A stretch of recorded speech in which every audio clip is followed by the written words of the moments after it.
రావణుడు సీతాదేవిని అపహరించి లంకలో దాచిపెట్టడంతో రాక్షసుల వినాశనానికి మొదటి అడుగు పడిందని సంతోషించిన బ్రహ్మ ఇంద్రుణ్ణి పిలిపించాడు.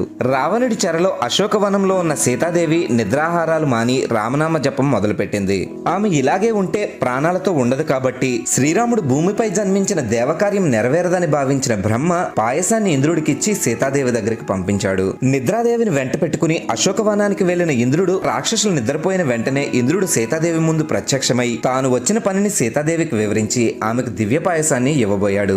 ఇంద్రుడి రూపంలో ఉన్నది రావణుడేమో అని సందేహించిన సీతాదేవి దేవతల్ని ఎలా గుర్తించాలో శ్రీరాముడు చెప్పింది గుర్తుకు వచ్చి ఇంద్రుడిని పరిశీలనగా చూసింది. ఇంద్రుడు రెప్ప మూయడం లేదు, అతడి పాదాలు నేలని తాకని లేదు. ఇలా రాముడు చెప్పిన దేవతల గుర్తులు ఇంద్రుడిలో కనిపించడంతో ఇంద్రుడి నుండి దివ్య పాయసాన్ని తీసుకుని శ్రీరాముడికి నివేదించి స్వీకరించింది. ఇలా సీతాదేవి లంకలో ఉన్నంత వరకు ఎలాంటి ఆకలి దప్పికలు లేకుండా నిద్రాహారాలు మాని జీవించింది.